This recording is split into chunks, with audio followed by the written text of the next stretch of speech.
ओम श्री गणेशाय नमः। आप सभी का हमारे चैनल आध्यात्मिक सागर में बहुत बहुत स्वागत है। आप सभी का दिन शुभ और मंगलमय हो और भगवान गणपति जी आपकी सभी मनोकामनाओं को पूर्ण करें। आज आप सुनेंगे पौष मास महात्म्य का अध्याय 26। गजमुख धीरे धीरे बढ़ने लगे। उन्होंने 9 वर्ष की आयु तक पहुँचते पहुँचते सभी वेद वेदांग, उपनिषद, स्मृति, नीति शास्त्र, धर्म शास्त्र, पुराण आदि का अध्ययन कर लिया और सभी विद्याओं में पारंगत हो गए। उनकी बाल क्रीड़ाओं को देख देख कर समस्त ऋषि मुनि और उनकी पत्नियों को बड़ी प्रसन्नता होती थी। उधर सिंदूरासुर के अत्याचार बढ़ रहे थे। उसके भय से देवता, ऋषि मुनि, सदाचारी, भक्त तथा साध्वी स्त्रियां घर छोड़कर अन्यत्र छिपे रहते थे। उसने यज्ञ आदि कर्म करने वालों को दंड देना अपना कर्तव्य मान रखा था। लूट खसोट बढ़ रही थी। हत्याएं करने में किसी को भय नहीं होता था। स्त्रियों का अपहरण साधारण सी बात थी। एक दिन कुछ ब्राह्मणों ने सिंदूरासुर की निर्दयता और अधिक क्रूरता की बात वहां आकर सुनाई तो भगवान गजानन अधिक अधीर हो गए और उन्होंने विचार किया कि किसी प्रकार संसार को भयंकर त्रास से बचाना ही होगा। अतः वे महर्षि के समीप आकर और चरणों में प्रणाम कर कहने लगे, पूज्य पिताजी, दुष्ट सिंदूरासुर के अत्याचारों के विषय में यहाँ कभी कभी ही समाचार आ पाते हैं, किंतु वे सब इतने दुखद होते हैं कि उन्हें सुनकर मन कांप उठता है। वस्तुतः उसके अत्याचारों से मुक्त होने का तब तक कोई उपाय नहीं हो सकता जब तक उस पर शासन करने और उसे दंड देने में सक्षम व्यक्ति उसे न रोके। जब तक उसे रोका नहीं जाएगा तब तक सभी सदाचार परायण जन पीड़ित ही होते रहेंगे। महर्षि अपने लाडले पुत्र का अभिप्राय समझ न पाए। उन्होंने सोचा, जैसे अन्य सब लोग सामयिक चर्चा में भाग लिया करते हैं, वैसे ही यह भी ले रहा है। अच्छा है, ऐसी चर्चाओं में भाग लेने से योग्यता बढ़ती है और व्यक्तित्व भी निखरता है। इसलिए उन्होंने पुत्र को प्रोत्साहन देते हुए उसका समर्थन किया। ठीक कहते हो पुत्र, जब तक दैत्यराज के कार्यों में अवरोध उत्पन्न नहीं होगा तब तक सदाचारी जनों की पीड़ा बढ़ती ही जाएगी और कभी न कभी कोई सक्षम पुरुष उसको वश में करेगा ही, क्योंकि संसार में जब अत्याचारियों के अत्याचार बढ़ जाते हैं तब कोई अवतारी पुरुष अवश्य प्रकट होता है। गजानन ने विनम्रता से कहा, प्रभु, यदि आप आज्ञा दें तो यह कार्य मैं कर सकता हूँ। वस्तुतः उसके द्वारा किए जाने वाले अत्याचारों को सुनकर मैं व्याकुल हो रहा हूँ। आप अपना वरद हस्त मेरे मस्तक पर रखकर आशीर्वाद दें, जिससे कि संसार के उपकार का यह पवित्रम कार्य करने में समर्थ हो सकूं। गजानन की बात सुनकर महर्षि को हंसी आ गई और फिर उत्साह देखकर कुछ आनंद भी हुआ। फिर उन्होंने स्नेह सिक्त वचनों में उन्हें समझाते हुए कहा, पुत्र, तेरा सोचना तो ठीक है, किंतु तेरी आयु अभी 9 वर्ष की है। बाल सुलभ क्रीड़ा वाला स्वभाव और सुकुमार शरीर धरती पर रहकर चंद्रमा को छूने के कुलावे तो भिड़ा सकता है, किंतु वहां पहुंच नहीं सकता।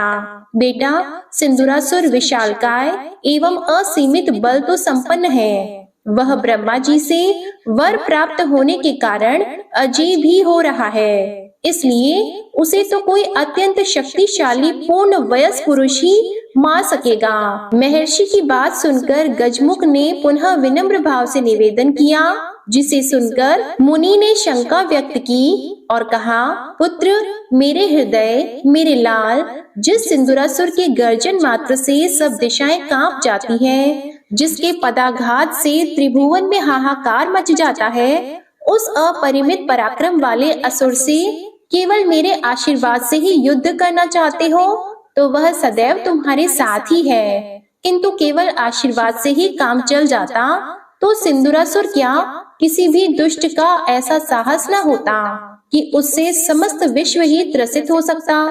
गजानन ने अपने पालक पिता को विश्वास दिलाने के लिए घोर गर्जन किया, जिसे सुनकर समस्त संसार कांप उठा। देवता, दैत्य, मनुष्य, नाग, किन्नर, यक्ष आदि सभी भयभीत हो गए। अनेक पर्वत, शिखर और वृक्ष धराशायी हो गए। यहाँ तक कि सिंदूरासुर भी सोचने लगा कि यह क्या है, ऐसा प्रलयंकारी शब्द तो पहले कभी सुना ही न था। प्रकृतिस्थ होकर उन्होंने पुनः हाथ जोड़कर निवेदन किया, ऋषि श्रेष्ठ, मेरा प्राकट्य ही सिंदूरासुर एवं उसके साथी दैत्यों को मारकर पृथ्वी का भार हल्का करने के लिए हुआ है। मैं अवश्य ही उस राक्षस राज को मारकर ऋषि मुनियों का हित साधन करूंगा। वह मेरे हाथों अवश्य ही मारा जाएगा। केवल आपकी आज्ञा और आशीर्वाद का संबल मेरे साथ रहने से यह कार्य सहज ही संपन्न हो जाएगा। महर्षि को विश्वास हो गया।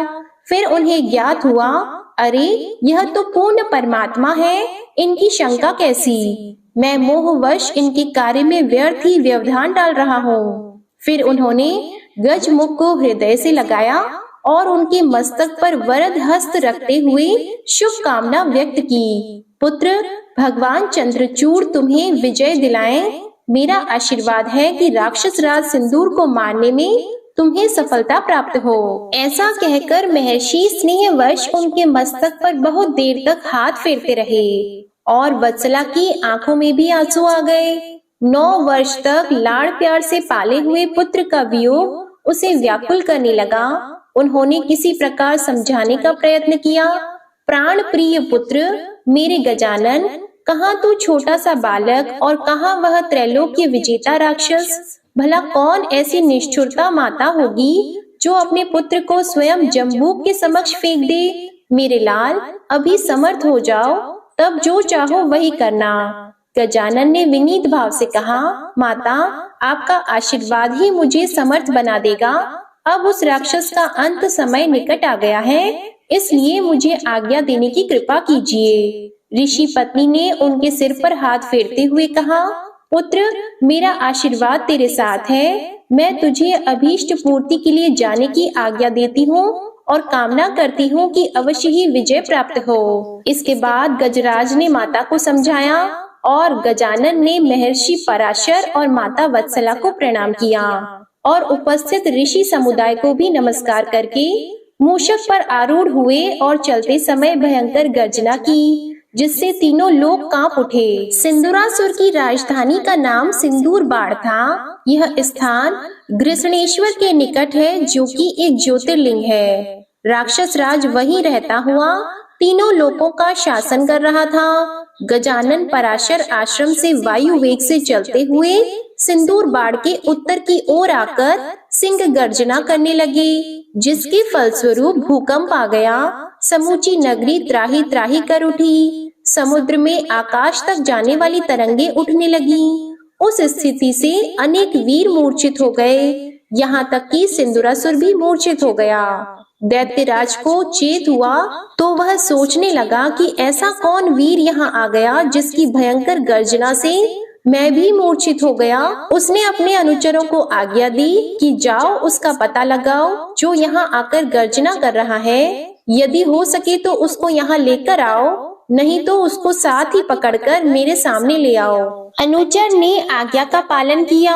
फिर अनुचर दौड़े। उन्होंने बाहर जाकर गजानन का अत्यंत भयंकर और अद्भुत रूप देखा तो भय से कांप उठे। फिर कुछ साहस कर उनके कुछ निकट पहुंचकर बोले, अरे तुम कौन हो? अभी तो 9-10 वर्ष के छोटे से बालक ही लग रहे हो। क्या तुम्हें महापराक्रमी त्रैलोक्य विजयी असुर राज सिंदूर की शक्ति का ज्ञान नहीं है, जो उनके राज्य की सीमा पर ऐसी गर्जना कर रहे हो?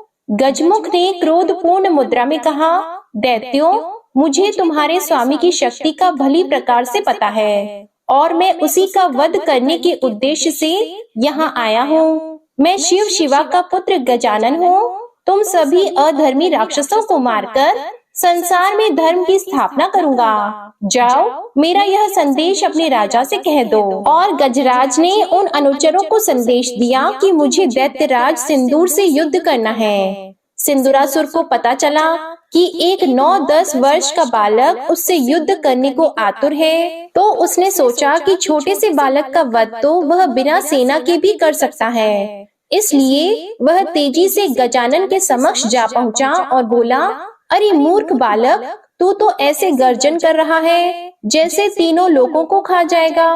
किंतु तू जानता नहीं कि मैंने तीनों लोगों को जीत लिया और ब्रह्मा विष्णु शिव सभी को वशीभूत कर लिया है। फिर भी तू सुकुमार बालक है, तुझसे युद्ध करना मेरे लिए शोभा की बात नहीं है। अतएव तू अपनी माता की गोद में बैठकर दुग्ध पान कर व्यर्थ विवाद कर अपने प्राणों से क्यों हाथ धोना चाहता है? गजानन ने अट्टहास किया और फिर बोले, राक्षस, तू अवश्य ही नीति कुशल प्रतीत होता है, परंतु क्या तू नहीं जानता कि अग्नि की एक सामान्य चिंगारी समूचे नगर को भस्म करने में समर्थ है। मैं अल्प बालक होकर भी तीनों लोगों को अकेला ही जीत सकता हूँ। मेरा प्राकट्य समस्त दैत्यों का संहार कर मुनि जनों को स्वच्छंद करने के लिए हुआ है। मैं अधर्म का नाश कर धर्म की स्थापना करूँगा। फिर भी मैं तुझे एक प्रतिज्ञा करने पर छोड़ सकता हूँ कि तू अपने जीवन भर सदाचारी, धर्मव्रत, मुनि ब्राह्मणों का पूजन, सृष्टि के सभी प्राणियों के प्रति दया रखने वाला, न्यायवान और प्रजापालक रहेगा। किसी की हिंसा नहीं करेगा तथा बंदी राजाओं को तुरंत मुक्त कर देगा। इस प्रकार की प्रतिज्ञा करता हुआ तू मेरी शरण में आ, अन्यथा तू अपना काल निकट आया जान। यह कहकर भगवान गजानन ने उसे अपने विराट रूप का दर्शन कराया। उनका सिर आकाश से जा लगा और चरण पाताल में प्रवेश कर गए। दसों दिशाएं कानों से आच्छादित हो गईं। विशाल भुजाओं का कहीं अंत दिखाई नहीं देता था।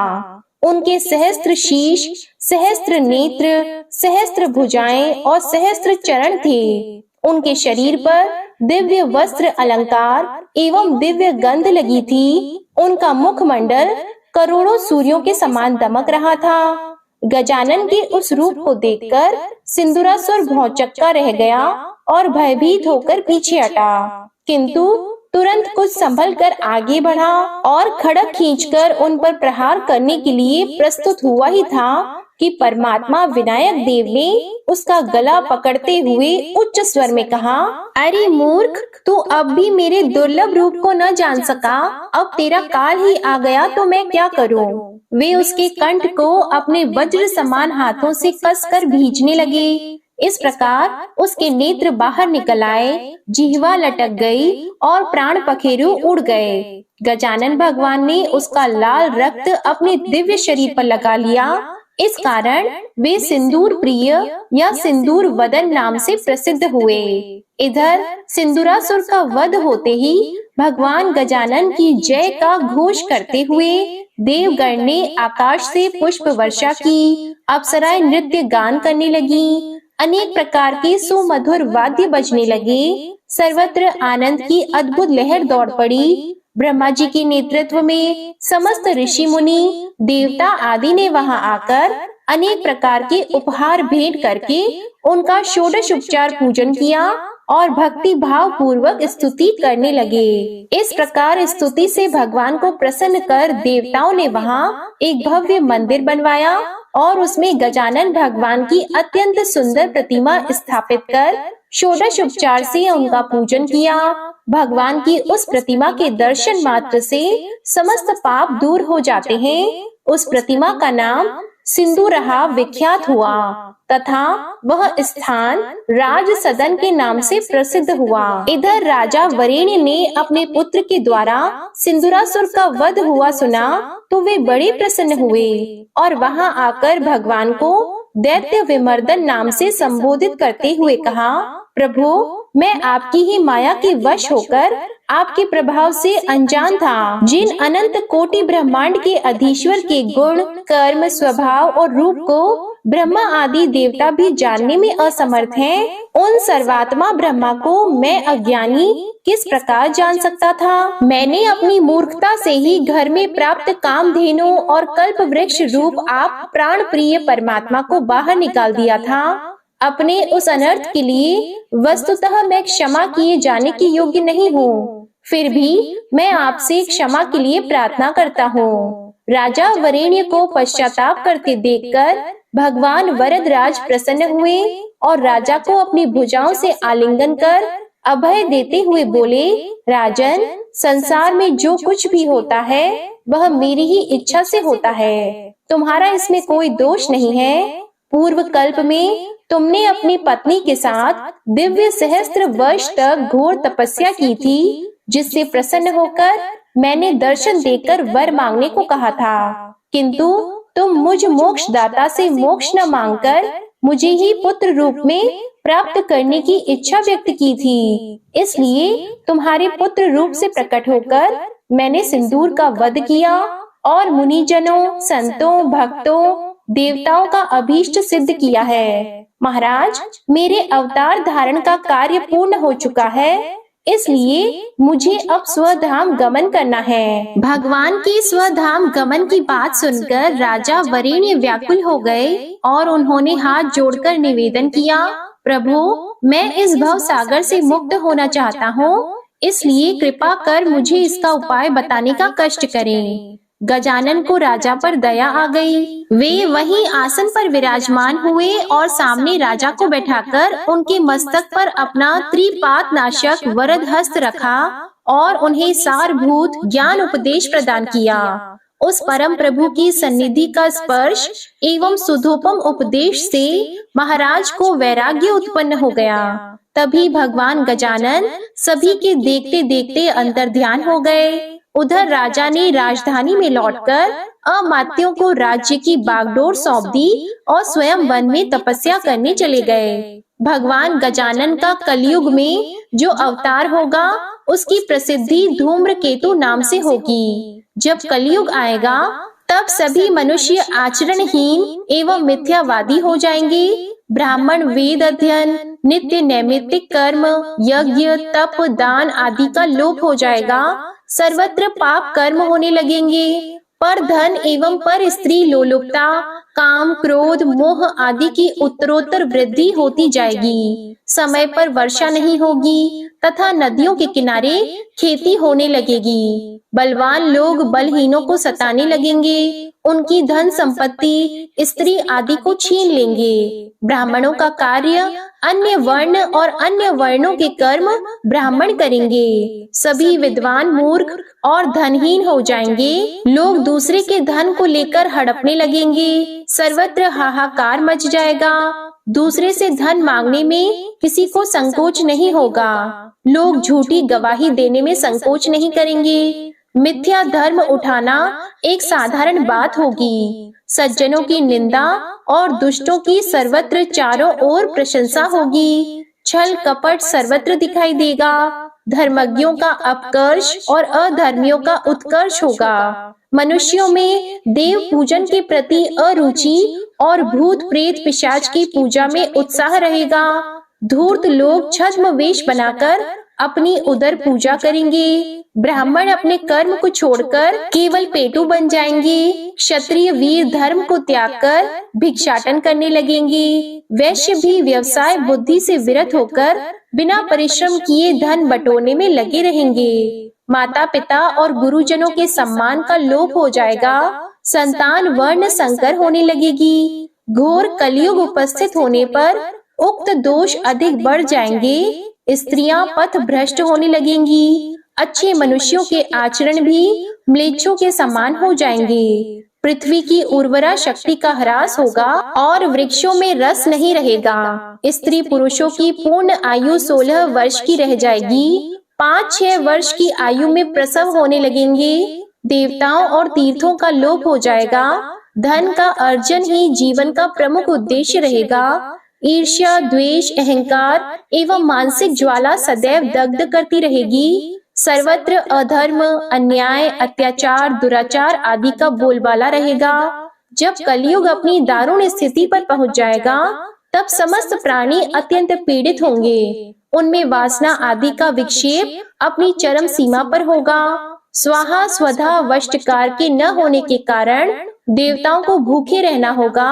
वे अत्यंत त्रस्त हो जाएंगे और उपाय करके भी उस स्थिति से छुटकारा नहीं पा सकेंगे। तब उन्हें एक ही उपाय श्रेयस्कर प्रतीत होगा, भगवान गजानन की शरण में जाना। वे सब एकत्र होकर उनकी शरण में आ जाएंगे और उन महाप्रभु को बारंबार नमस्कार करते हुए उनका अनेक उपचारों से पूजन करेंगे। उनका स्तवन करके परिक्रमा आदि के द्वारा उन्हें सब प्रकार से प्रसन्न कर लेंगे। तब से परात्पर परमात्मा उनके संकट निवारण का आश्वासन देकर सभी को भय रहित करेंगे। तदुपरांत समय पाकर वे दयामय विनायक प्रभु पृथ्वी पर अवतार लेंगे। वे शूर्पकर्ण एवं धूम्रवर्ण के नाम से प्रसिद्ध होंगे।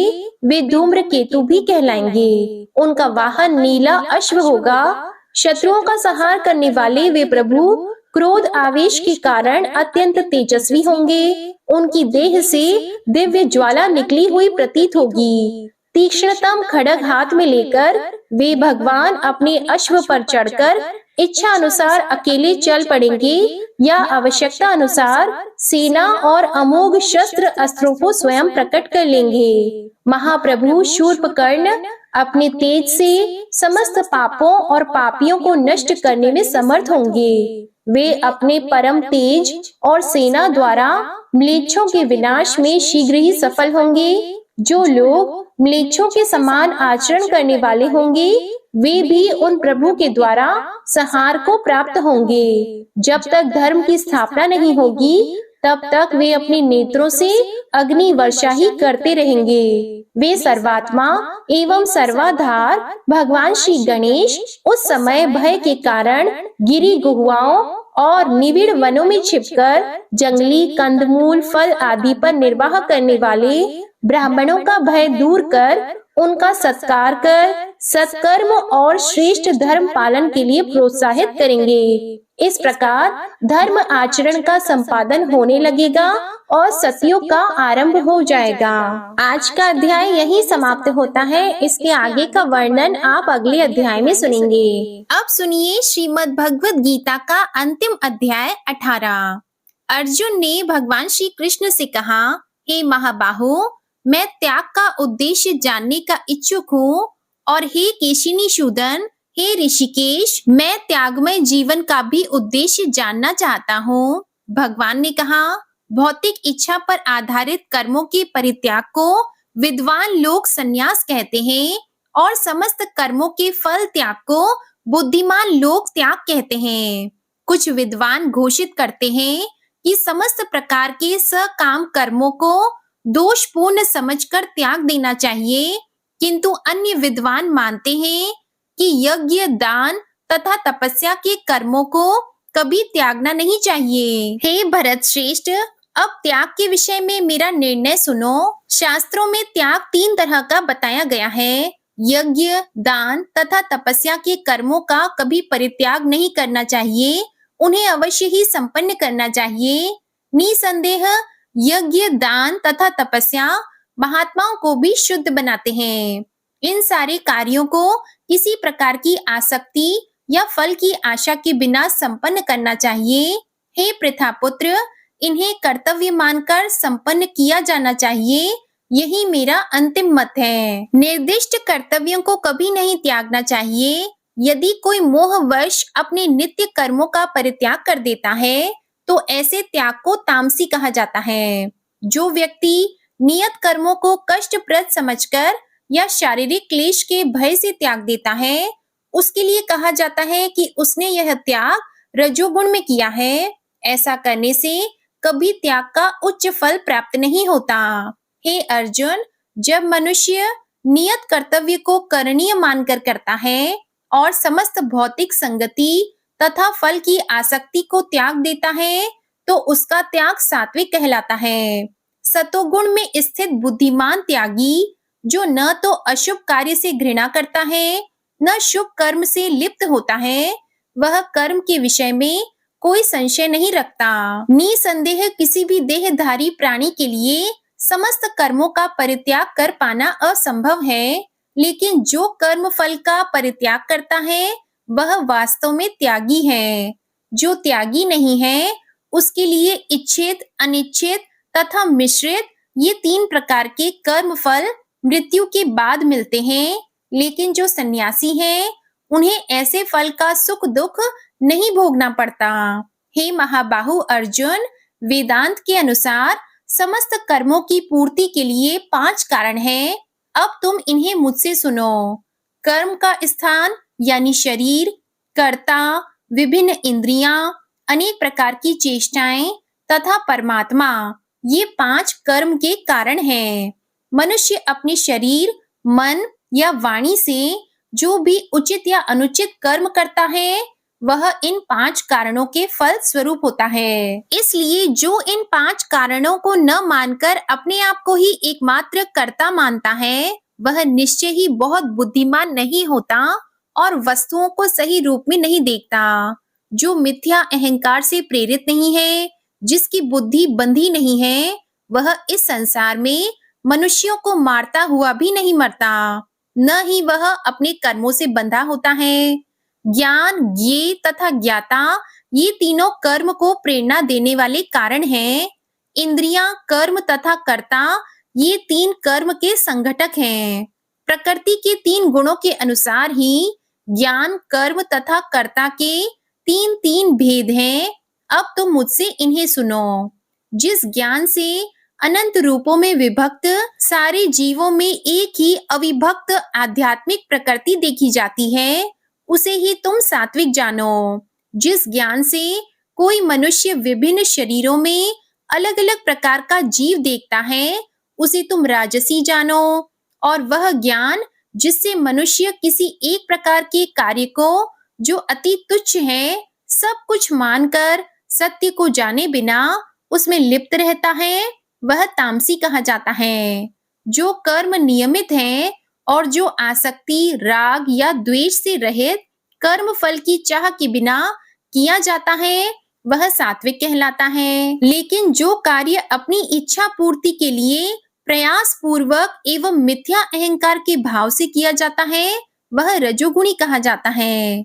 जो कर्म मोहवश शास्त्रीय आदेशों की अवहेलना करके तथा भावी बंधन की परवाह किए बिना या हिंसा अथवा अन्यों को दुख पहुंचाने के लिए किया जाता है, वह तामसी कहा जाता है। जो व्यक्ति भौतिक गुणों के संसर्ग के बिना अहंकार रहित संकल्प तथा उत्साह पूर्वक अपना कर्म करता है और सफलता अथवा असफलता में अविचलित रहता है, वह सात्विक कर्ता कहलाता है।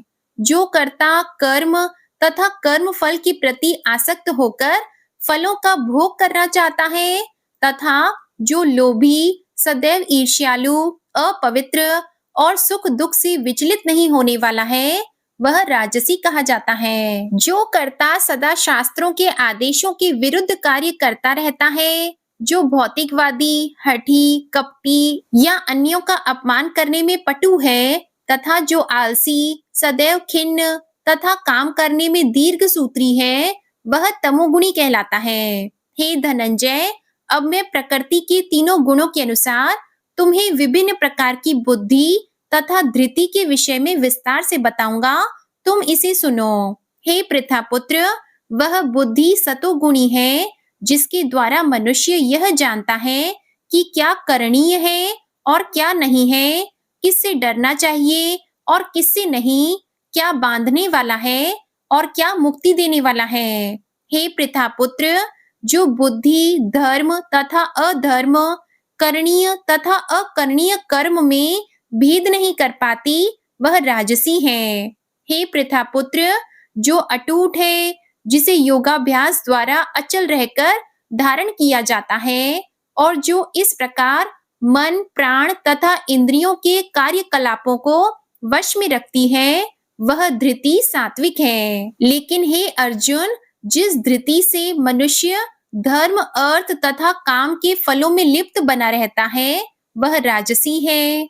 जो धृति स्वप्न, भय, शोक, विषाद तथा मोह के परे नहीं जाती, ऐसी दुर्बुद्धि पूर्ण धृति तामसी है। हे भरत श्रेष्ठ, अब मुझसे 3 प्रकार के सुखों के विषय में सुनो, जिनके द्वारा बद्ध जीव भोग करता है और जिसके द्वारा कभी कभी दुखों का अंत हो जाता है। जो प्रारंभ में विष जैसा लगता है, लेकिन अंत में अमृत के समान है, और जो मनुष्य में आत्म साक्षात्कार जगाता है, वह सात्विक सुख कहलाता है। जो सुख इंद्रियों द्वारा उनके विषयों के संसर्ग से प्राप्त होता है और प्रारंभ में अमृत तुल्य तथा अंत में विष तुल्य लगता है, वह रजोगुणी कहलाता है। तथा जो सुख आत्म साक्षात्कार के प्रति अंधा है, जो प्रारंभ से लेकर अंत तक मोह कारक है, और जो निद्रा, आलस्य तथा मोह से उत्पन्न होता है वह तामसी कहलाता है। इस लोक में, स्वर्ग लोकों में या देवताओं के मध्य में कोई भी ऐसा व्यक्ति नहीं है जो प्रकृति के 3 गुणों से मुक्त हो। जय श्री कृष्णा। इसके आगे का वर्णन आप अगले अध्याय में सुनेंगे। प्रिय श्रोताओं, आइए अब गजेंद्र मोक्ष स्तोत्र का पाठ करते हैं। इस माह में गजेंद्र मोक्ष स्तोत्र पढ़ने मात्र से जहाँ सभी प्रकार के ऋण कर्ज से मुक्ति मिलती है, वहीं 10 दिशाओं से शुभ फल दिलाने में भी सक्षम है। इस स्तोत्र का जाप करने से जीवन में किसी भी प्रकार की परेशानी से मुक्ति मिल जाती है। इस स्तोत्र में हाथी और मगरमच्छ के साथ हुए युद्ध का वर्णन किया गया है, और गजेंद्र जब युद्ध से हार जाता है तो भगवान श्री हरि विष्णु का ध्यान करके उनकी स्तुति करता है, और उस स्तुति से प्रसन्न होकर भगवान श्री हरि विष्णु आते हैं और उसे मोक्ष प्रदान करते हैं। प्रिय भक्त जनों, इस पाठ को करते समय अगर हम अपने मन में यह भावना रखें कि हे श्री हरि विष्णु जी, हे मेरे प्रभु, जिस प्रकार से आपने गजेंद्र को उसकी परेशानी से बाहर निकाला, उसी प्रकार से हमें भी हमारी परेशानियों से बाहर निकालिए, तो मानिए निश्चित ही भगवान श्री हरि विष्णु हमारी मदद के लिए स्वयं आते हैं। तो आइए बड़ी ही भक्ति और सच्ची भावना से भगवान श्री हरि विष्णु का ध्यान करके इस परम कल्याण स्तोत्र का पाठ करते हैं। शुक जी ने कहा कि बुद्धि के अनुसार पिछले अध्याय में वर्णन किए गए रीति से अपने मन को नियंत्रित कर और हृदय को स्थिर करके गजेंद्र अपने पिछले जन्म में याद किए गए सर्वोच्च कार्य और बार बार जाप किए जाने वाले स्तोत्र का जाप करने लगा। गजेंद्र ने मन ही मन श्री हरि विष्णु को ध्यान करते हुए कहा कि जिनके प्रवेश करने से शरीर और मस्तिष्क चेतन की तरह व्यवहार करने लगते हैं, ओम द्वारा लक्षित और पूरे शरीर में प्रकृति और पुरुष के रूप में प्रवेश करने वाले उस सर्वशक्तिमान देवता का मैं मन ही मन स्मरण करता हूँ, जिनके सहारे ये पूरा संसार टिका हुआ है, जिनसे ये संसार अवतरित हुआ है, जिन्होंने प्रकृति की रचना की है और जो खुद उसके रूप में प्रकट हैं, लेकिन इसके बावजूद भी वो इस दुनिया से सर्वोपरि और श्रेष्ठ हैं। ऐसे अपने आप और बिना किसी कारण के भगवान की मैं शरण में जाता हूँ। अपने संकल्प शक्ति के बल पर अपने ही स्वरूप में रचित और सृष्टि काल में प्रकट एवं प्रलय में अप्रकट रहने वाले इस शास्त्र प्रसिद्धि प्राप्त कार्य कारण रूपी संसार को जो बिना कुंठित दृष्टि के साक्ष्य रूप में देखते रहने पर भी लिप्त नहीं होते, चक्षु आदि प्रकाशकों के परम प्रकाशक प्रभु आप मेरी रक्षा करें। बीतते गए समय के साथ तीनों लोकों और ब्रह्म आदि लोकपालों के पंचभूत में प्रवेश कर जाने पर और पंचभूतों से लेकर महत्वपूर्ण सभी कार्यों के उनकी परम करुणा स्वरूप प्रकृति में मग्न हो जाने पर उस समय दुर्गे और घोर अंधकार रूपेण प्रकृति से ही बच रही थी, उस अंधकार से परे अपने परम धाम में जो सर्वव्यापी भगवान सभी दिशाओं में प्रकाशित होते रहते हैं, वो भगवान मेरी रक्षा करें। विभिन्न नाट्य रूपों में अभिनय करने वाले और उस अभिनेता के वास्तविक स्वरूप को जिस प्रकार से साधारण लोग भी नहीं पहचान पाते, उसी तरह से सत्व प्रधान देवता और महर्षि भी जिनके स्वरूप को नहीं जान पाते, ऐसे में कोई साधारण प्राणी उनका वर्णन कैसे कर सकता है। ऐसे दुर्गम चरित्र वाले भगवान मेरी रक्षा करें। अनेकों शक्ति से मुक्त सभी प्राणियों को आत्म बुद्धि प्रदान करने वाले, सबके बिना कारण हित और अतिशय साधु स्वभाव ऋषि मुनि जन, जिनके परम स्वरूप को देखने की इच्छा के साथ वन में रहकर अखंड ब्रह्मचार्य तमाम अलौकिक व्रतों को नियमों के अनुसार पालन करते हैं, ऐसे प्रभु ही मेरी गति हैं। वह जिनका हमारी तरह ना तो जन्म होता है और ना जिनका अहंकार में कोई भी काम नहीं होता, जिनके निर्गुण रूप का ना कोई नाम है और ना कोई रूप है, इसके बावजूद भी वह समय के साथ इस संसार की सृष्टि और प्रलय के लिए अपनी इच्छा से अपने जन्म को स्वीकार करते हैं। उस अनंत शक्ति वाले परम ब्रह्मा परमेश्वर को मेरा नमस्कार है। प्राकृत, आकार रहित और अनेक रूप वाले अद्भुत भगवान को मेरा बार बार नमस्कार है। स्वयं प्रकाशित सभी साक्ष्य परमेश्वर को मेरा शत शत नमन है। वैसे देव जो मन, वाणी और चित्त वृत्तियों से परे हैं, उन्हें मेरा बारंबार नमस्कार है। विवेक से परिपूर्ण पुरुष के द्वारा सभी सत्व गुणों से परिपूर्ण, निवृत्ति धर्म के आचरण से मिलने वाले योग्य मोक्ष सुख की अनुभूति रूपी भगवान को मेरा नमस्कार है। सभी गुणों के स्वीकार शांत, रजोगुण को स्वीकार करके अत्यंत और तमोगुण को अपनाकर मूड से जाने जाने वाले, बिना भेद के और हमेशा सद्भाव से ज्ञान धनी प्रभु को मेरा नमस्कार है। शरीर के इंद्रिय के समुदाय रूप, सभी पिंडों के ज्ञाता, सभी के स्वामी और साक्षी स्वरूप देव, आपको मेरा नमस्कार है। सभी के अंतर्यामी, प्रकृति के परम कारण, लेकिन स्वयं बिना कारण भगवान को मेरा शत शत नमस्कार है। सभी इंद्रियों और सभी विषयों के जानकार, सभी प्रतीतियों के कारण रूप, संपूर्ण जड़ प्रपंच और सबकी मूलभूता अविद्या के द्वारा सूचित होने वाले और सभी विषयों में अविद्या रूप से भासने वाले भगवान को मेरा नमस्कार है। सबके कारण, लेकिन स्वयं बिना कारण होने पर भी बिना किसी परिणाम के होने की वजह से अन्य कारणों से भी विलक्षण कारण, आपको मेरा बार बार नमस्कार है। सभी वेदों और शास्त्रों के परम तात्पर्य, मोक्ष रूपी और श्रेष्ठ पुरुषों की परम गति देवता को मेरा नमस्कार है। वह जो त्रिगुण रूपों में छिपी हुई ज्ञान रूपी अग्नि है, वैसे गुणों में हलचल होने पर जिनके मन मस्तिष्क में संसार को रचने की वृत्ति उत्पन्न हो उठती हो और जो आत्मा तत्व की भावना के द्वारा विधि निषेध रूप शास्त्र से भी ऊपर उठे हो, जो महाज्ञानी महात्माओं में स्वयं प्रकाशित हो रहे हो, ऐसे भगवान को मेरा नमस्कार है। मेरे जैसे शरणागत पशु के समान जीवों की अविद्या रूप फांसी को पूर्ण रूप से काट देने वाले परम दयालु और दया दिखने में कभी भी आलस नहीं करने वाले भगवान को मेरा नमस्कार है। अपने अंश से सभी जीवों के मन में अंतर्यामी रूप से प्रकट होने वाले सर्वनियंता अनंत परमात्मा, आपको मेरा नमस्कार है। जो शरीर, पुत्र, मित्र, घर और संपत्ति सहित कुटुंबियों में अशक्त लोगों के द्वारा कठिनाई से मिलते हों और मुक्त पुरुषों के द्वारा अपने हृदय में निरंतर चिंतित ज्ञान स्वरूप सर्वसमर्थ परमेश्वर को मेरा नमस्कार है।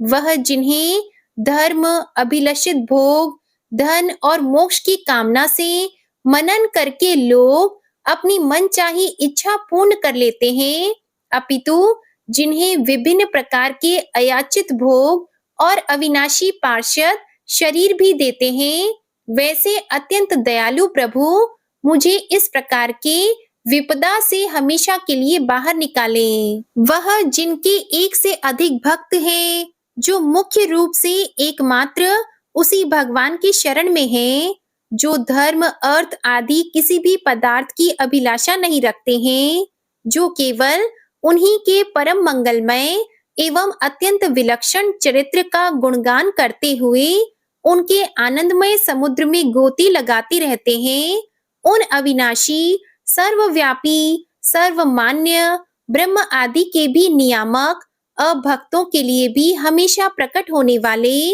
भक्ति योग द्वारा प्राप्त अत्यंत निकट होने पर भी माया के कारण अत्यंत दूर महसूस होने वाले, इंद्रियों के द्वारा अगम्य और अत्यंत दुर्विज्ञेय, अंतर रहित लेकिन सभी के आदि कारक और सभी तरफ से परिपूर्ण उस भगवान की मैं स्तुति करता हूँ। वो जो ब्रह्मा सहित सभी देवता, चारों वेद, समस्त चर और अचर जीव के नाम और आकृति भेद से, जिनके अत्यंत क्षुद्र अंशों से रचित हैं, जिस तरह से जलती हुई अग्नि की लपटें और सूरज की किरणें हर बार निकलती हैं और फिर से अपने कारण में लीन हो जाती है, उसी प्रकार बुद्धि, मस्तिष्क, इंद्रियां और नाना योनियों के शरीर, जिन सभी गुणों से प्राप्त शरीर जो स्वयं प्रकाश परमात्मा से अवतरित होकर फिर से उन्हीं में लीन हो जाता है। वह भगवान जो ना तो देवता है, ना असुर, ना मनुष्य और ना ही मनुष्य से नीचे किसी अन्य योनि के प्राणी, ना ही वो स्त्री है, ना पुरुष और ना ही नपुंसक और ना ही वो कोई ऐसे जीव हैं जिनका इन तीनों ही श्रेणी में समावेश है। वो ना तो गुण है, ना कर्म है, वो ना ही कार्य है और ना ही कारण। इन सभी योनियों का निषेध होने पर जो बचता है वही उनका असली रूप है। ऐसे प्रभु मेरा उत्थान करने के लिए प्रकट हो। अब मैं इस मगरमच्छ के चंगुल से आजाद होने के बाद जीवित नहीं रहना चाहता। इसकी वजह यह है कि मैं सभी तरफ से अज्ञानता से ढके इस हाथी के शरीर का क्या करूं? मैं आत्मा के प्रकाश से ढक देने वाले अज्ञानता से युक्त इस हाथी के शरीर से मुक्त होना चाहता हूँ, जिसका काल क्रम से अपने नाश नहीं होता बल्कि ईश्वर की दया और ज्ञान से उदय हो पाता है। इस प्रकार से मोक्ष के लिए लालायित संसार के रचयिता स्वयं संसार के रूप में प्रकट, लेकिन संसार से परे, संसार में एक खिलौने की तरह खेलने वाले, संसार में आत्म रूप से व्याप्त, अजन्मा, सर्वव्यापी एवं प्राप्य वस्तुओं में सर्वश्रेष्ठ श्री हरि का केवल स्मरण करता हूँ और उनकी शरण में जाता हूँ। वह जिन्होंने भगवत शक्ति रूपी योग के द्वारा कर्मों को जला डाला है, जिन्हें समस्त योगी ऋषि अपने योग के द्वारा अपनी शुद्ध हृदय में प्रकट देखते हैं, उन योगेश्वर भगवान को मेरा नमस्कार है। वह जिनके तिगुणे शक्तियों का राग, रूप, वेग और असहाय है, जो सभी इंद्रियों के विषय रूप में मौजूद हैं, वह जिनकी इंद्रियां समस्त विषयों में ही बसी रहती हैं, ऐसे लोग जिनको मार्ग मिलना भी असंभव नहीं है, वैसे शरणागत एवं अपार शक्तिशाली वाले भगवान आपको मेरा नमस्कार है। वह जिनकी अविद्या नाम के शक्ति के कार्य रूप से ढके हुए हैं, वह जिनके रूप को जीव समझ नहीं पाते, ऐसे अपार महिमा वाले भगवान की मैं शरण लेता हूँ। श्री शुकदेव जी कहते हैं कि वह जिसने पूर्व प्रकार से भगवान के भेद रहित सभी निराकार रूप का वर्णन किया था, उस गजराज के करीब जब ब्रह्मा जी साथ में अन्य कोई देवता नहीं आए, जो अपने विभिन्न प्रकार के विशेष विग्रह को ही अपना रूप मानते हैं, ऐसे में साक्षात विष्णु जी जो सभी के आत्मा होने के कारण सभी देवताओं के रूप हैं, तब वहां प्रकट हुए।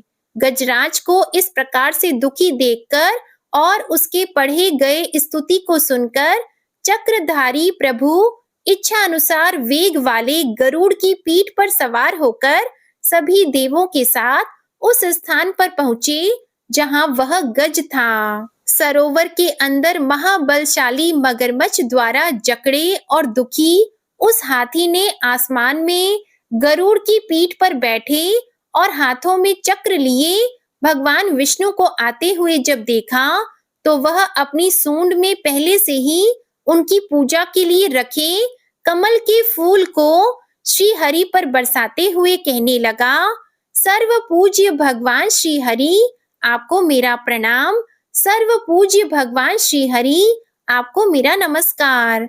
लाचार हाथी को देखकर श्री हरि विष्णु गरुड़ से नीचे उतरकर सरोवर में उतर आए और बेहद दुखी होकर ग्राह सहित उस गज को तुरंत ही सरोवर से बाहर निकाल आए और देखते ही देखते अपने चक्र से मगरमच्छ के गर्दन को काट दिए और हाथी को उस पीड़ा से बाहर निकाल लिया।